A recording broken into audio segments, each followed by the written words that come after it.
Good afternoon, gamers. Welcome to this week's Save Point. Now, as we gear up for the boss battle that is Monday, let's take a look at the week that was on What's It Like. We took on a Wrestle Quest, we asked what the deal was with Mondealy, we said goodbye to a friend, and No Man's Sky promised a huge update. Let's dive right in.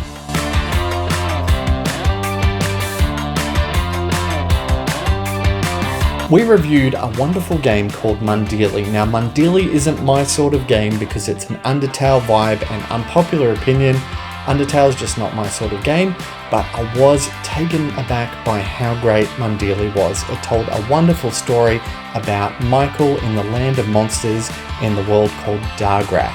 Now, if you haven't checked it out, it's definitely worth a look. We gave it a 72 out of 100. Now, what would happen if you took the best of 80s era WWE and mixed it with the SNES version of Final Fantasy? Well, you'd get Wrestle Quest. We dived right into Wrestle Quest, which we were fortunate to have a few weeks before release. It was a fantastic adventure, 40-hour RPG with a unique concept of toys in a world obsessed with wrestling. It's turn-based combat, it's a wonderful story, wholesome as well. So if you haven't checked out Wrestle Quest and you're a fan of wrestling, I recommend giving it a go. We gave it an 84 out of 100. My first kind of negative review went up. Lost Forest, a game I was really looking forward to. I made a coffee, I put on my headset, and I downloaded this game after seeing the most beautiful trailer of this wonderful hiking game. Unfortunately, it wasn't to be, and it was very misleading, so instead of reviewing it, unfortunately, I had to write to give viewers a head up, but you can also see why Lost Forest is lost in the woods. No Man's Sky, Hello Games and Sean Murray continue their fantastic support of this game with a new update announced called Echoes. It still hasn't dropped on the Switch yet, but it's going to give us Death Star style trench runs, capes are finally on the Switch, plus you can also discover a new race of robots and use a staff as your new weapon.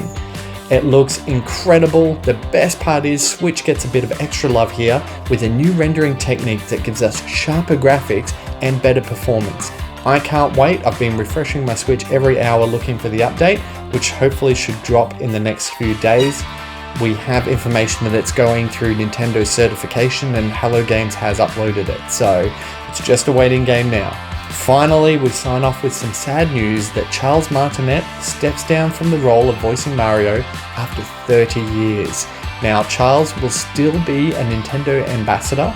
The news was sad for a lot of gamers because he was a huge part of a lot of our childhood. Also just a really top bloke. From people that have met him, always got time for the fans. So sad to see him go. Thankfully, he's still alive and well. He's just stepping down from that role. We'll miss you, Charles, and thank you so much for all the wonderful memories. That's all we've got for this week. I hope you enjoyed the content I've put up. Next week is absolutely huge. I think I've got 6 reviews on my content schedule. Hopefully I can get them all out. And we'll also be doing a new graphics comparison for No Man's Sky. So keep your eyes peeled for that. When the No Man's Sky update drops, we'll have that graphics comparison up within the first few hours. We'll see you then.